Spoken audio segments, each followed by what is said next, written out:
Vamos a empezar. Este es uno de los temas que quiero abordar y es la primera vez que voy a dar esta charla en Zoom, porque no es la primera vez que la voy a dar. En realidad ya la presenté por primera vez. Me la agradezco mucho al Centro Cultural de México en Santa Ana, California, por haberme comisionado esta charla otra vez. Eh, la primera vez que la di me la comisionó el Museo de la Ciudad de Reykjavik en Islandia. La documentación está disponible porque fue muy chistoso cómo salió y me gusta mucho que la gente lo vea porque este tipo de presentaciones, a diferencia del mundo académico en el arte, son más performáticas y tienen otros caminos de experimentación y de exploración diferente.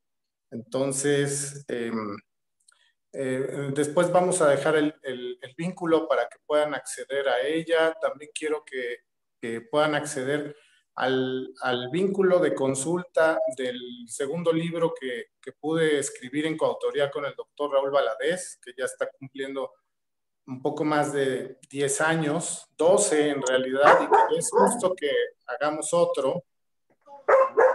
Entonces, también la charla la ha comisionado la Academia de Arte de Tromsø en Noruega, que es una ciudad en el norte polar, que me gustó mucho ir a darla. Y también un museo que se llama Havre Magasinet en Suecia. Y en realidad es una charla que doy en el circuito del mundo del arte contemporáneo y es donde me siento más cómodo haciéndolo, ¿no? Pero esta vez la edité también para todos los gustos, y sobre todo sabiendo que hay un poco más de gente que le interesa el perro xoloescuintle, ¿no? Entonces, en realidad se llama La Revolución de los Perros Pelones, pero, bueno, ahorita se van a dar cuenta cuál es el pero. Entonces, si quieres, vamos con la primera diapositiva. Ya está en la pantalla. Sí, la que sigue, por favor.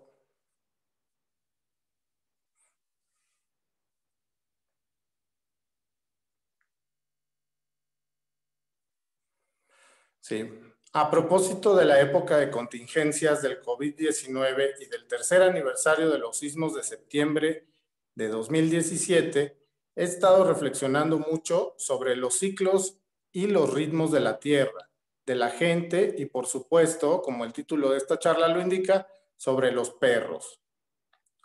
Además de destruir partes importantes de los estados de Oaxaca, Chiapas, Morelos y, por supuesto, de la Ciudad de México, los sismos también derrumbaron un poco nuestra dignidad como sociedad civil, pues al haber reaccionado con actos solidarios, pero promovidos desde las redes sociales y la inmediatez del consumo, no se le exigió al Estado ni al Ejército la seriedad necesaria para que ellos se hicieran verdaderamente cargo de la emergencia. Ahí quedó expuesta verdaderamente la materia prima de la que la sociedad y nosotros estamos hechos. Y ahora, con la excesiva mortalidad de los últimos meses, todo esto se refrenda. La contención que la sociedad civil brindó y brinda, con su fuerza física y sus tarjetas de crédito para parar la emergencia, utilizadas mayormente en cadenas de autoservicio transnacionales, comprobaron nuestra gran fragilidad como nación. Como dijo en su oportunidad la pensadora Irmgard Emmelhens, que es una mexicana que yo leo mucho y se las recomiendo, a través de su cuenta de Facebook, dijo: érase una vez un país tan pero tan privatizado que la sociedad civil se echó al hombro las labores y materiales de rescate y reconstrucción, financió alimentos y necesidades primarias de refugiados y rescatistas. Comercios pequeños también apoyaron, al igual que países extranjeros con expertos en rescate y supervisión de construcciones en peligro de derrumbe. pero visiblemente tanto gobierno como corporaciones y partidos políticos hicieron presencia mínima, porque la sociedad civil poco los necesitaba ya. La siguiente, por favor.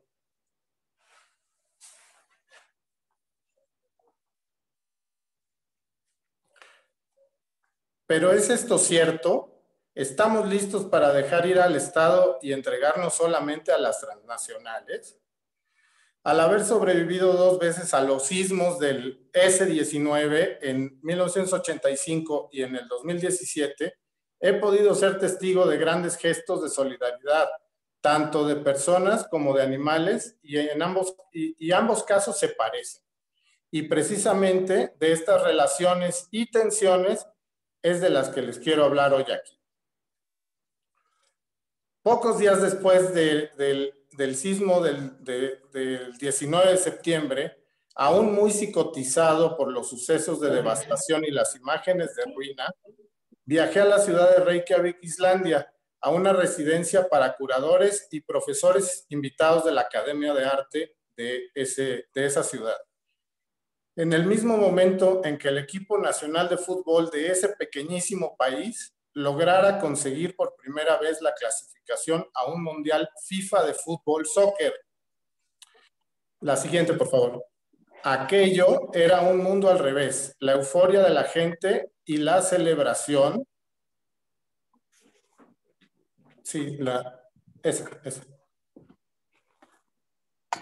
Y la celebración en las calles llamó mucho mi atención. Con horror me pude dar cuenta que estaba sintiendo algo muy similar a lo que percibí tan solo pocos días antes en el desastre de México. En ambas situaciones, una energía muy especial de unidad se hizo presente, algo que regularmente se mantiene suprimido en nosotros y que muy probablemente sea de origen animal. Pero en ocasiones se libera por sí mismo y se puede percibir en el ambiente y puede ser capaz de crear cosas fuera de lo común. Entre ellas, exquisitas coreografías. La siguiente y la siguiente, por favor.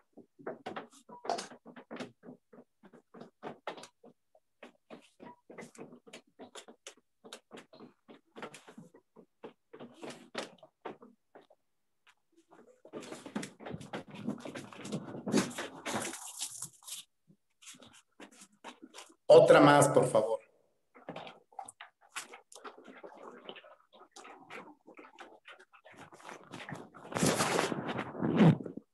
Una más, por favor.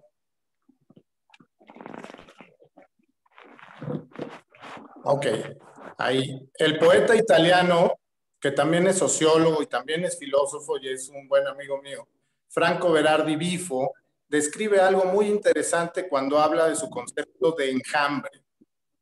Y dice, si queremos entender algo más sobre la subjetividad social actual, el concepto de la multitud necesita ser complementado con los conceptos de red y de enjambre.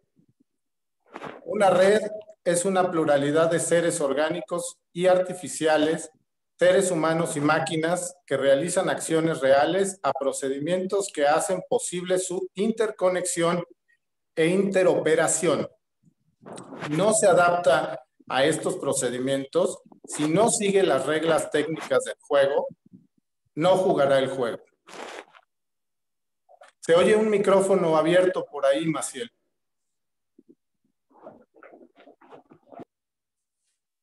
El comportamiento de las personas en una red no es aleatorio. ¿Le pones extra limón y salsa? Hay un micrófono abierto, por favor, ahí. Si pueden silenciar todos los micrófonos. Miguel Ángel, sin salsa, nomás con limón. Por favor, apaga el micrófono. Maciel. Listo. Gracias. Entonces, estábamos en una red es una pluralidad de seres orgánicos y artificiales, seres humanos y máquinas que realizan acciones reales a procedimientos que hacen posible su interconexión e interoperación. Si no se adapta a esos procedimientos, si no sigue las reglas técnicas del juego, no jugará el juego. El comportamiento de las personas en una red no es aleatorio, como los movimientos de una multitud, porque la red implica y predispone a ciertos estímulos programados. Un enjambre es una pluralidad de seres vivos cuyo comportamiento sigue o parece seguir reglas incrustadas en sus sistemas neuronales. Los biólogos denominan el enjambre como una multitud de animales de tamaño similar y orientación corporal, moviéndose juntos en la misma dirección y realizando acciones de manera coordinada, como las abejas construyendo una colmena o moviéndose a una planta donde pueden encontrar recursos para hacer miel. En condiciones de hipercomplejidad social, los seres humanos tienden a actuar como un enjambre. Cuando la infósfera es demasiado densa y demasiado rápida para que la información sea consciente de la información, la gente tiende a ajustarse al comportamiento compartido.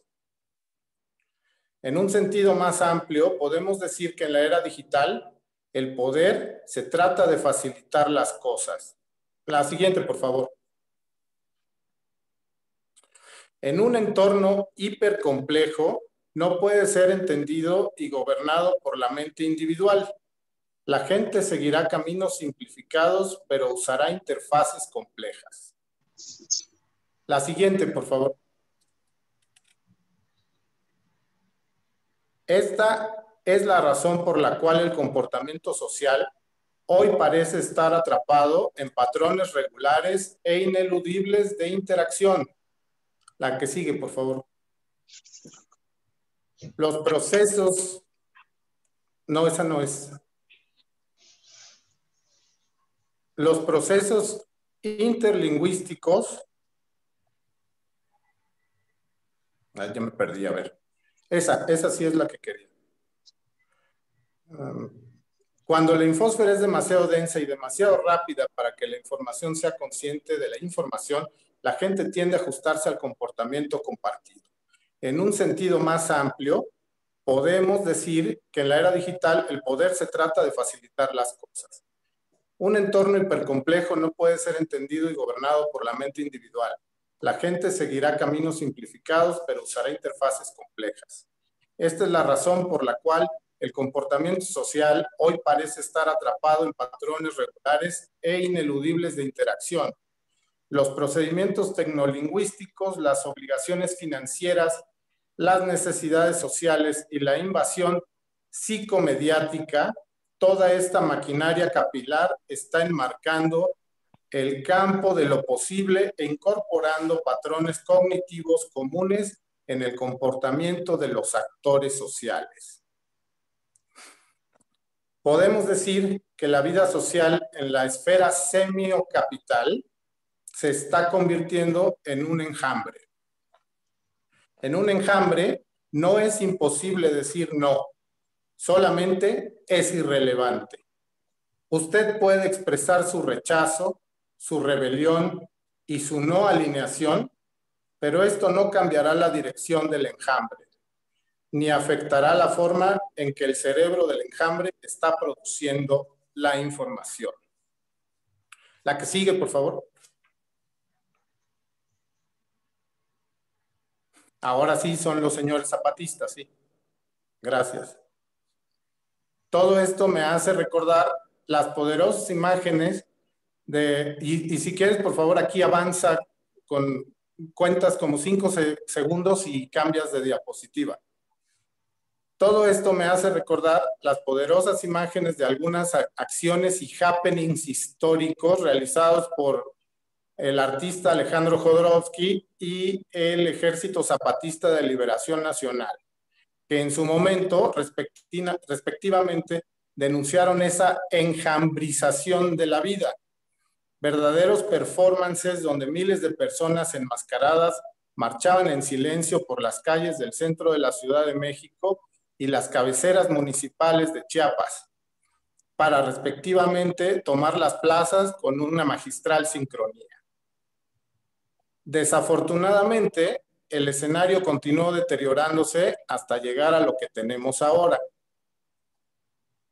Nota al público.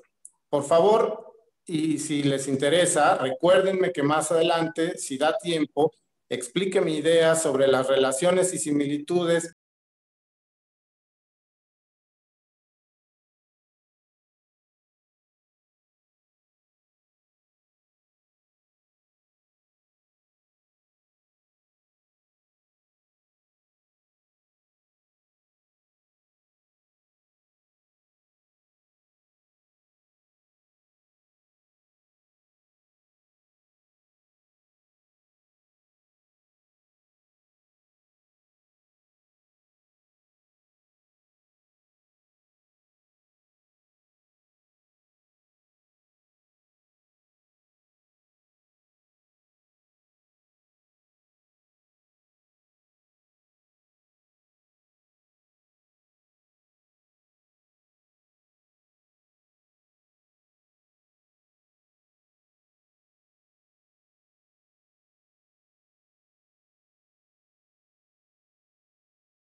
es el artista primate más celebrado del mundo y es el único que coleccionaba el artista Pablo Picasso. Pablo Picasso no coleccionaba la obra de ningún otro artista más que la de Congo. No había un ser humano tan grande como Picasso. Él tenía que poner sus ojos en otra especie. La que sigue, por favor.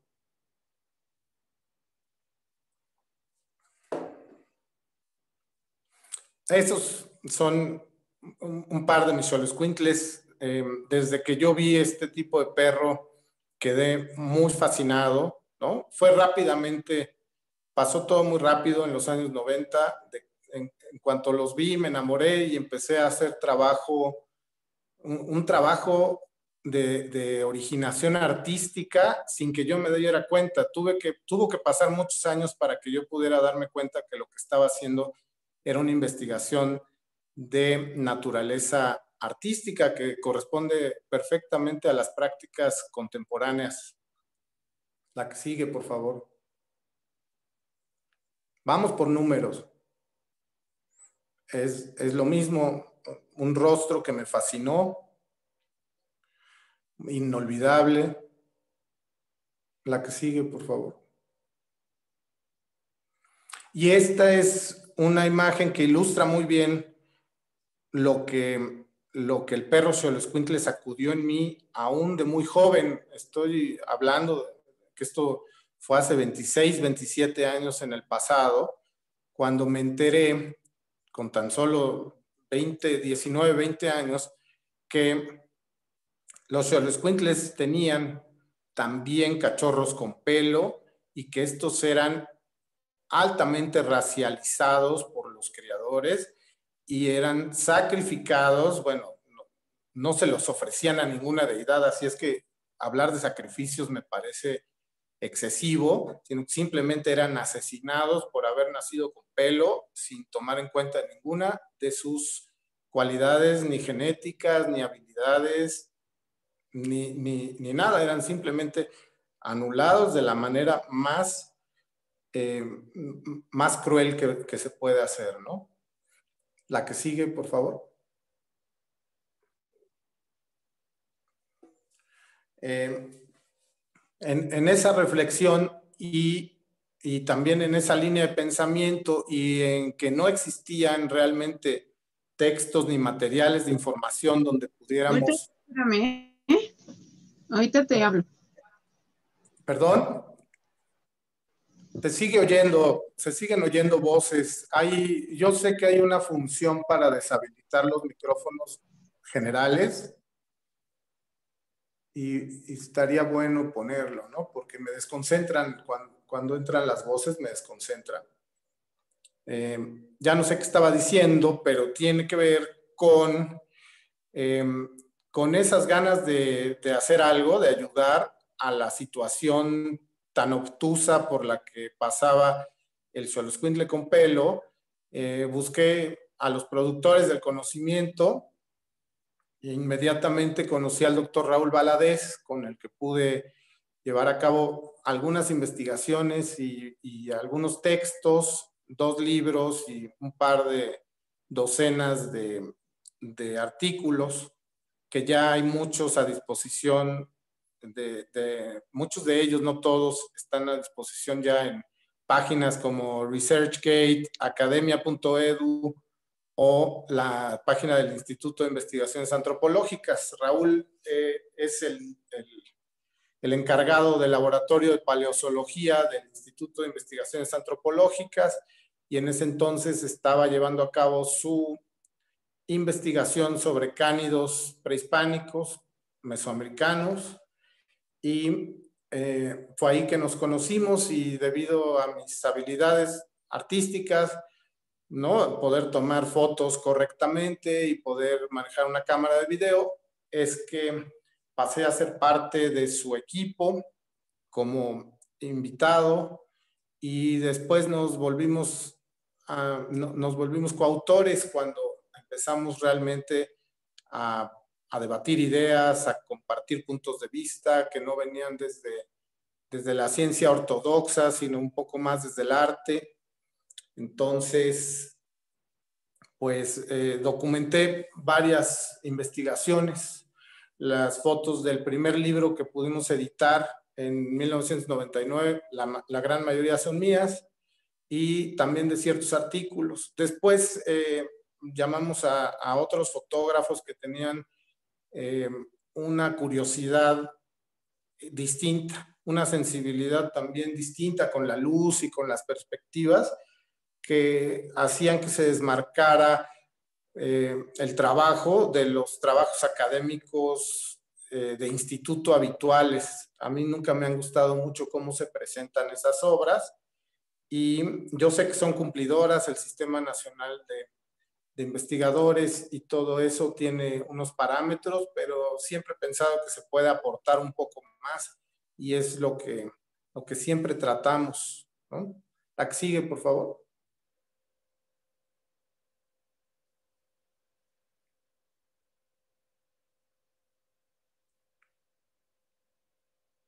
No, esa no es la que sigue.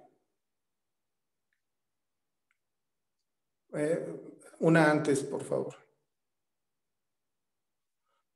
Una antes. No, antes también.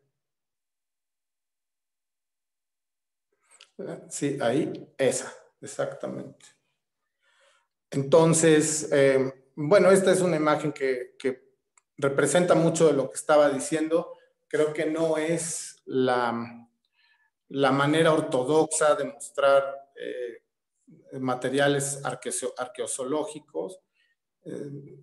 Las manos evidentemente son muy expresivas, su posición nos deja ver que hay emociones pasando y en realidad es lo que estaba sucediendo en el momento.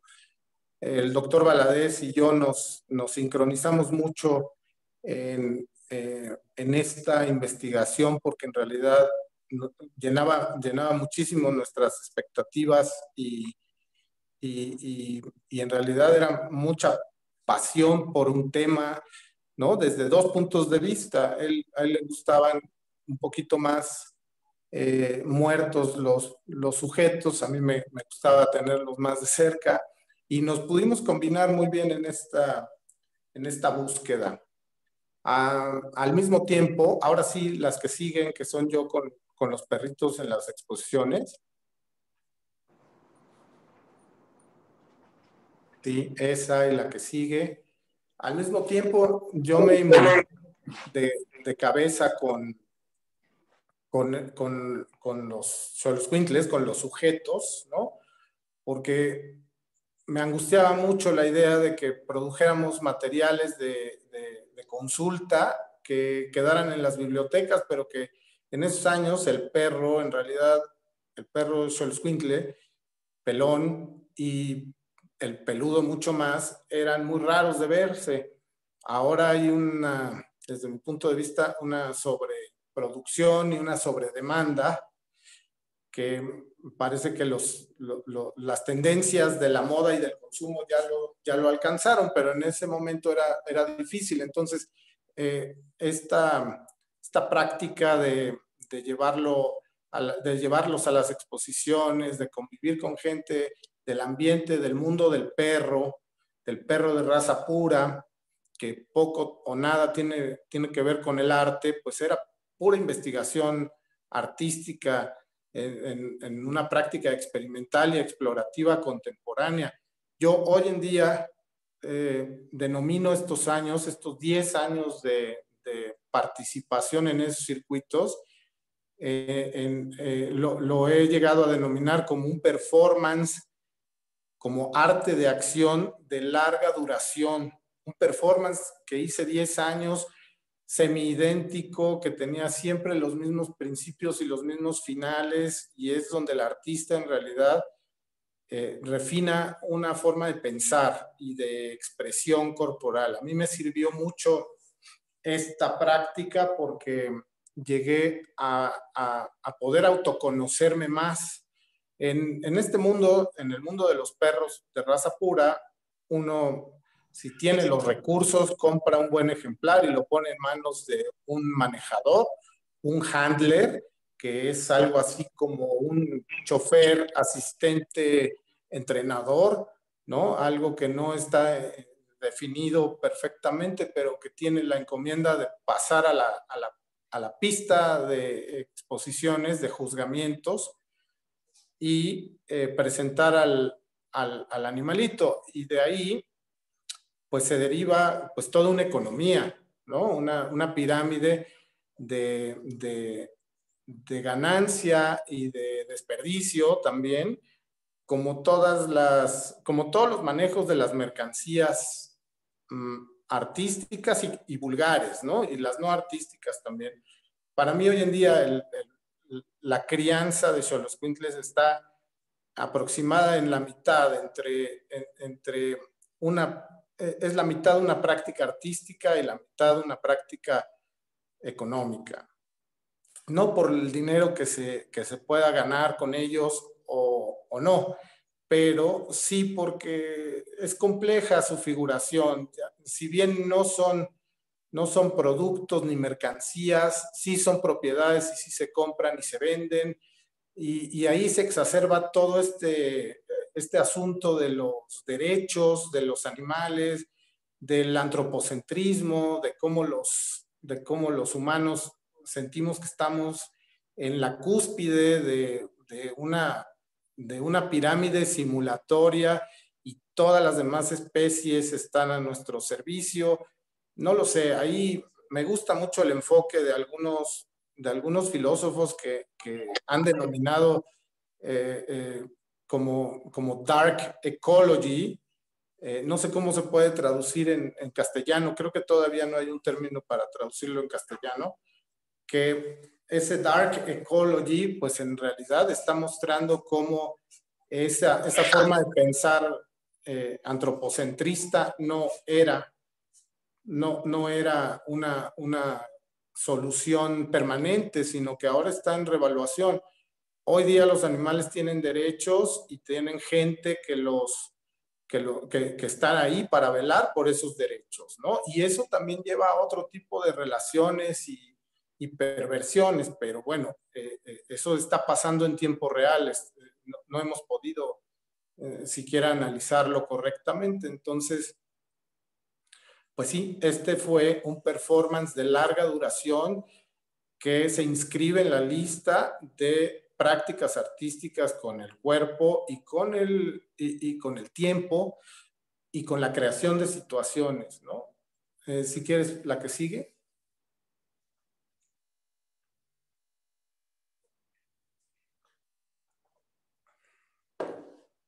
No, hay antes. Vamos por números, sí, esa es una parte de esas que soy yo mostrando. A ver, esa. No, la anterior, digo la que sigue. Exacto. Esta es la concreción de esa investigación muy honesta y muy intuitiva, como tiene que ser siempre la búsqueda artística, que es un libro el segundo libro que hicimos Raúl Valadez y yo. El primero, si bien fue como una bitácora de viaje de una expedición y que reunía los conocimientos que se sabían, que intuíamos y los que pudimos comprobar, ¿no? En realidad siempre lo hicimos todo con la intención de derrumbar una serie de mitos que no sonaban acorde a la época, ¿no? Incluso en los 90, pues ya había un montón de fórmulas para comprobar si las cosas que se decían eran ciertas o no, y realmente este perro estaba rodeado de ese tipo de creencias erróneas. Este es el segundo libro que hacemos juntos y para mí es la concreción de una colaboración muy especial, ¿no? Este también les voy a dejar el vínculo para que lo puedan adquirir y descargar de manos del Instituto de Investigaciones Antropológicas como un PDF, o tenemos también un vínculo de consulta que ya llegó a casi el 500,000 de visitantes, lo cual nos da mucho gusto, pero ese no se lo pueden quedar porque solamente es una página de consulta. La que sigue, por favor. Bueno, está... el libro tiene una serie de extractos de diferentes áreas del conocimiento donde el perro impacta. A mí me gustó hacer este collage porque estaba sugerido en muchos textos arqueológicos, pero en realidad la relación establecida ya bien desde el punto de vista estético y ético también, faltaba, ¿no? Y eso creo que solamente lo puede hacer un artista, un entusiasta de la historia del arte, una persona que en realidad tiene la sensibilidad para poner tres imágenes juntas y que hagan sentido. A mí me gustó mucho encontrar esta cabeza mexica que representa a las famosas auroras, que son no otra cosa que los sacerdotes del Templo del Fuego Nuevo, que velaban por el bienestar de la estrella de la tarde, es decir, una de las personalidades de esa energía era el dios Xolotl. Y podemos ver cómo la boca la tiene de bestia, ¿no? Los colmillos y los labios son desproporcionados, tiene los ojos en forma de esa cruz gamada que representa el lucero de la tarde, y tiene su bonete, ¿no? Que también los hacía distintivos, y no se ve más, pero en realidad toda la cabeza está muy decorada, con flores como las que se usan ahora en la temporada de muertos, como el cempasúchil o el terciopelillo. Y en realidad hay poquísimas representaciones de estos personajes.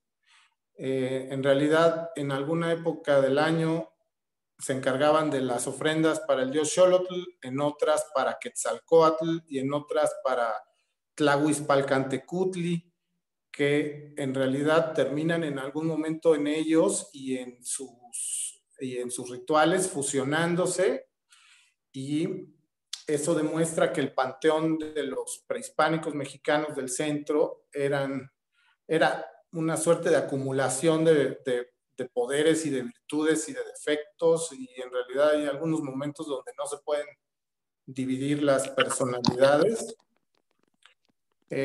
La cabeza tallada de arriba, pues sí, se le atribuye realmente a un Xoloitzcuintle, es la cabeza de Xolotl, pero con cabeza de perro. Y luego yo me atreví a poner una cabeza de uno de mis perros, que en realidad parece también que es labrado en esa roca volcánica, y que da la misma sensación, o que por lo menos no es dispar, ¿no? En realidad creo que el conjunto funciona muy bien, y es una serie de pequeñas infografías que he generado para las redes sociales, que acompañan, pues, a los textos que escribimos, a los libros, a los artículos, a los ensayos. En realidad, como dice Raúl Valadez, poco o más, sí, pues hay poco que decir más sobre lo que ya quedó asentado en esos libros. A mí personalmente sí me gustaría hacer uno nuevo, aunque sé que podrá abordar bordar en lo mismo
que en la época prehispánica no existían las razas.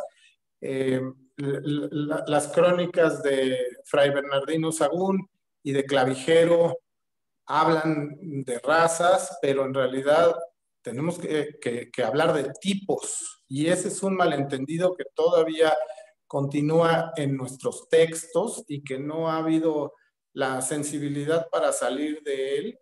En realidad no se puede hablar de que existieran 4 razas, como dice el monje dominico, ni el otro jesuita, que básicamente reproduce el mismo malentendido un par de siglos después. Y lo que sí está pasando es que hay tipos, y como les digo, lo más acercado a pensar es que existe esa masa crítica de caninos viviendo cerca pero lejos de los hombres, ¿no? Alimentándose de sus desperdicios, de lo que podían cazar, claro, ayudándolos de alguna manera a cazar si era necesario, pero no eran perros de caza, ¿no?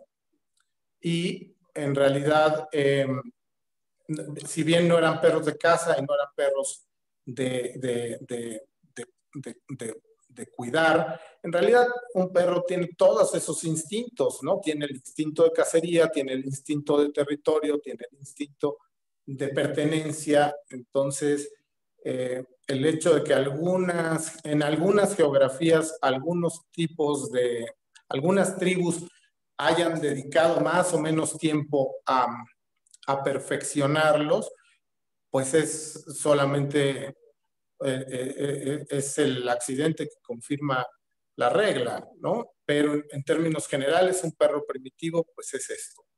Y así muy probablemente se veía esas manadas, esas manadas prehispánicas, ¿no? Conformadas por individuos con y sin pelo. Al día de hoy, la dualidad del Xoloitzcuintle es una realidad, después de muchas batallas con esas personas que se han adueñado del estándar.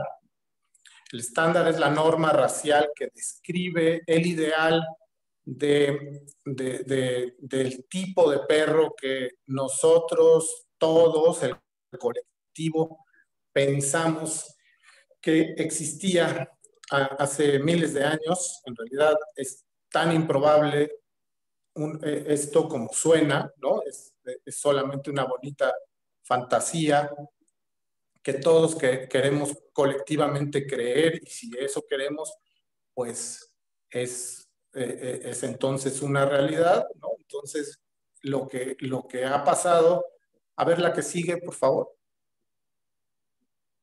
Lo que ha pasado es que ha habido mucha oposición a concebir la forma dual de la raza. Esta es una... A ver, la anterior, por favor. No sé si había otra anterior. Ok. Esta es una ilustración que me gusta mucho porque la llevó a cabo un artista muy célebre de este país que se llama Miguel Covarrubias, que era un gran dibujante, es uno de las personalidades artísticas que yo más admiro.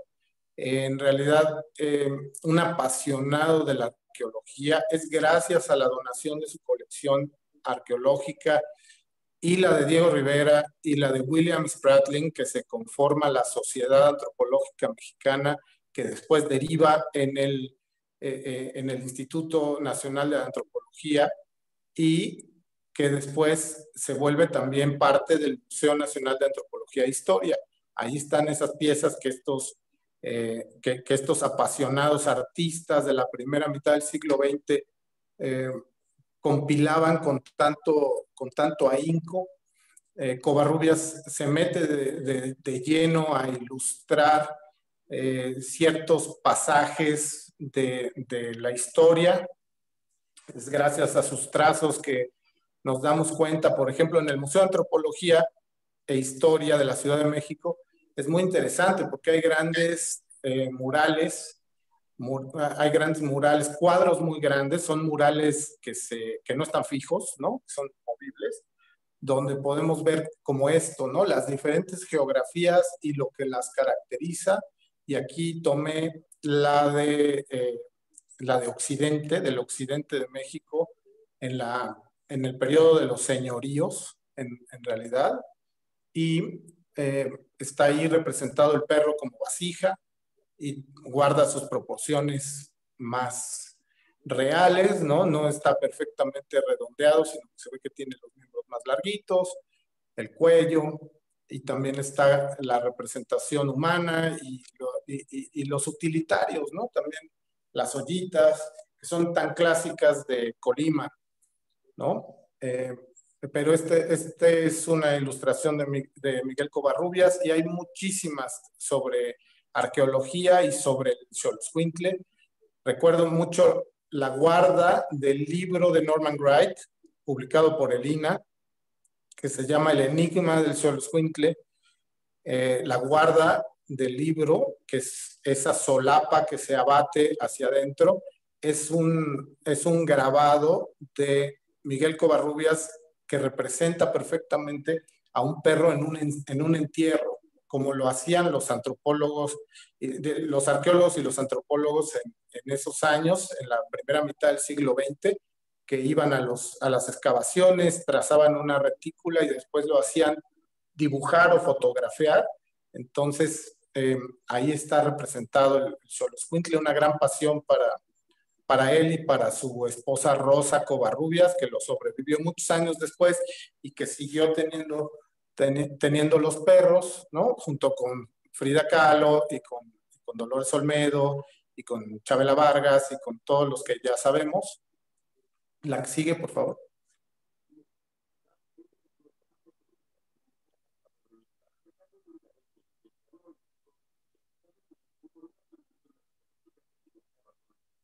Bueno, esta es la representación clásica del libro clavijero del siglo XVII, donde pues está hablando como de dos razas en su texto.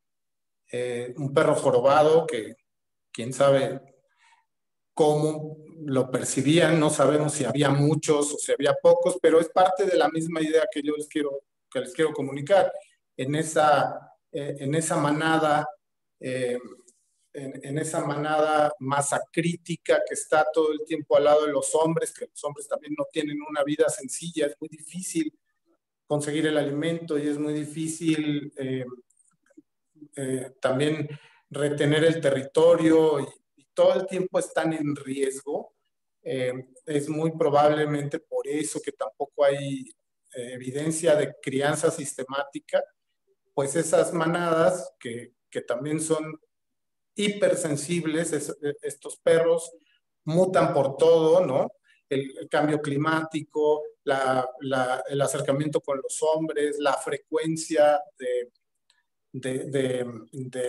del alimento, todo esto, pues también a lo mejor tenían un defecto genético y daba origen a estas malformaciones, como daba origen al enanismo, también el tlachichi. No lo puse porque de repente ya es demasiado, pues mucho tiempo dedicarle a cada uno de estos temas, pero refrenda la misma idea que les digo, de esa manada que está en cambio constante. La que sigue, por favor.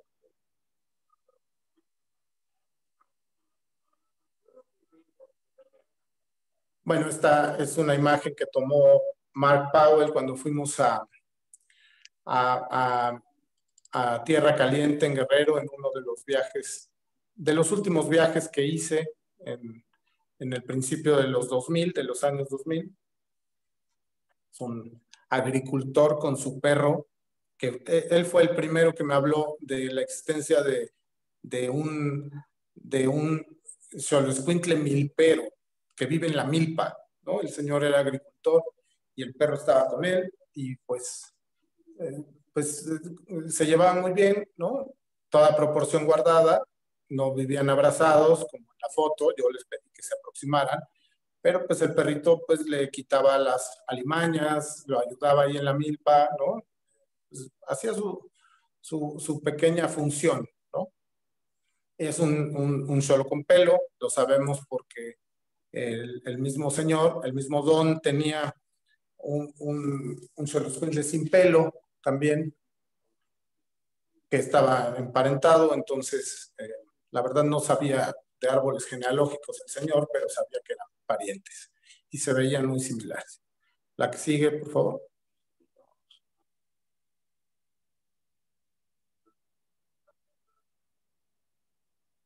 Ahí es una camada moderna que deja bien clara la dualidad, una diversidad de color, una dualidad, las dos variedades nacen juntas de la combinación de los mismos genes, se crían juntos.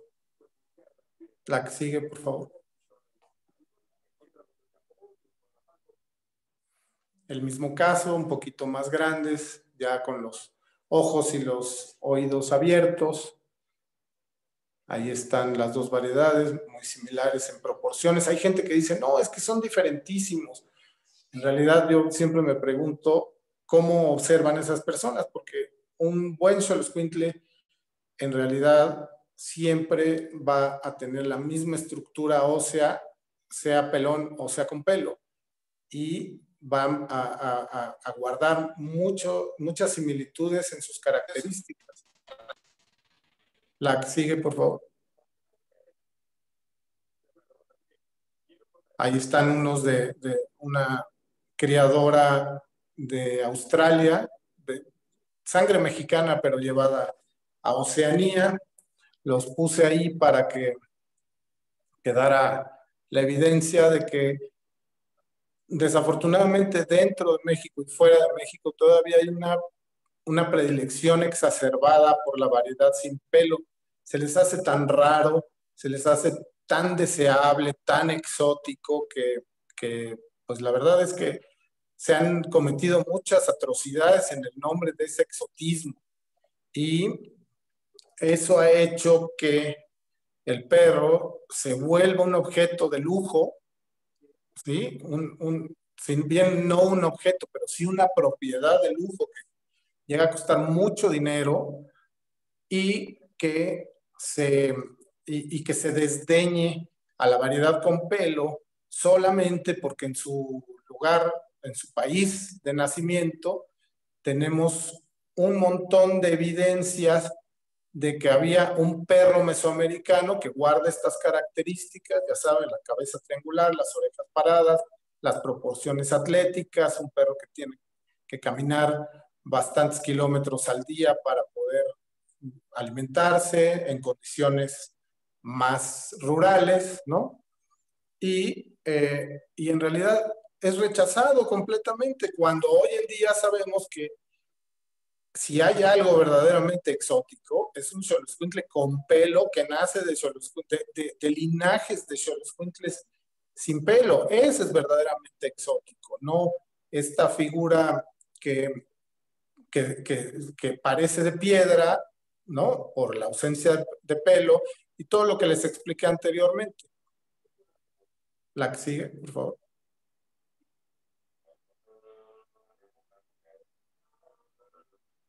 Aquí nos damos cuenta cómo la gente normal, que no son ni coleccionistas, ni anticuarios, ni gente que trabaje o que lucre con los bienes suntuarios, con los bienes de lujo. La gente normal tiene una predilección por el xoloescuintle, ya sea por la parte histórica o por la parte biológica o por la parte de compañía, ¿no? Se ha dicho mucho que son muy buenos para las alergias. El xoloescuintle no es un perro hipoalergénico. La mayoría de las alergias en los seres humanos, cuando se trata de mascotas, vienen por la eliminación de las proteínas a través de los fluidos de los animales, perros y gatos. No así por el pelo. El pelo lo que pasa es que puede guardar un poco de esa caspa cuando la proteína se seca y huele en el ambiente, se queda en el pelo, pero si uno mantiene el pelo limpio, pues elimina mucho de los riesgos. Pero aquí se ve gente que son mexicanos promedio, ¿no? Que valoran y quieren la raza sin verlos de una forma exotista y sin percibirlos como como ese tesoro. Y este es precisamente el segmento de personas que se está eliminando cuando la Federación Canófila, los criaderos exacerban el precio de los ejemplares, ¿no? Y los encumbran tanto por ese exotismo, precisamente. Y por el otro lado tenemos a las corporaciones también adueñándose del perro como una firma, como una mercancía. ¿Podemos pasar a la que sigue, por favor?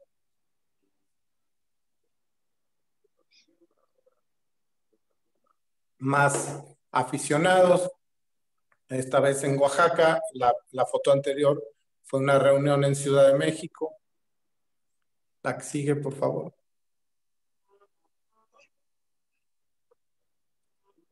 Esta es la imagen de esas corporaciones de las que yo les estaba hablando. Por un lado tenemos a estas personas excesivamente pudientes que exotizan al perro y que pueden pagar grandes cantidades de dinero. Y por otro lado tenemos a las estrategias comerciales ya integrando a la imagen del Xoloitzcuintle a sus estrategias, ¿no? A sus estrategias comerciales. Entonces, el club de fútbol de los Xoloitzcuintles de Tijuana, de Caliente, Club Tijuana, lo dije todo mal, pero la verdad es que todo el mundo supo lo que quise decir. En realidad es el primer intento la primera llamada de atención grande para decirnos que hemos perdido el Xoloitzcuintle. O sea, está en manos de las peores corporaciones. La que sigue, por favor.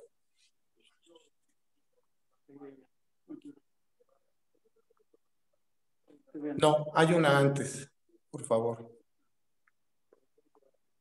O una después. Exactamente.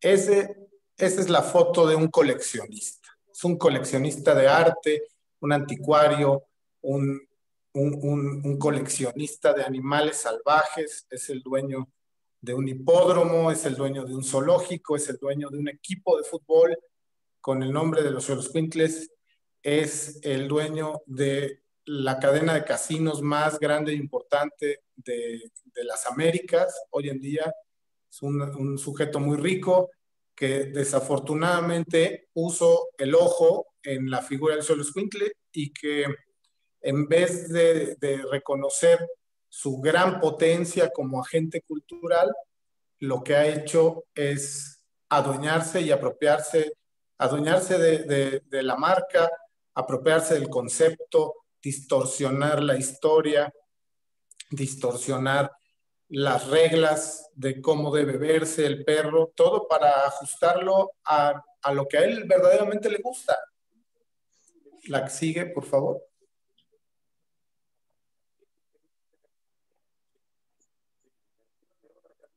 Exacto. Aquí vemos, hubo un escándalo hace unos años muy sonado sobre su chalequito que está hecho de piel de Xoloitzcuintle, ¿no? Un trabajo bastante mediocre, dicho sea de paso, pero en realidad parece que tiene unas creencias muy especiales esta persona y que todas sus decisiones de vida cotidianas y de grandes alcances, pues se basan en términos de la magia y de las creencias ocultas, y entonces se hizo un amuleto de un chaleco de piel de Xoloitzcuintles, ¿no? Su criadero es uno de los más grandes del mundo, nadie sabe cómo es por dentro, nadie ha entrado, nadie sabe cómo los tienen. Lo que sabemos es que pues deben ser muchos. Nunca hemos visto uno con pelo, un Xoloitzcuintle con pelo que salga de ese criadero, lo cual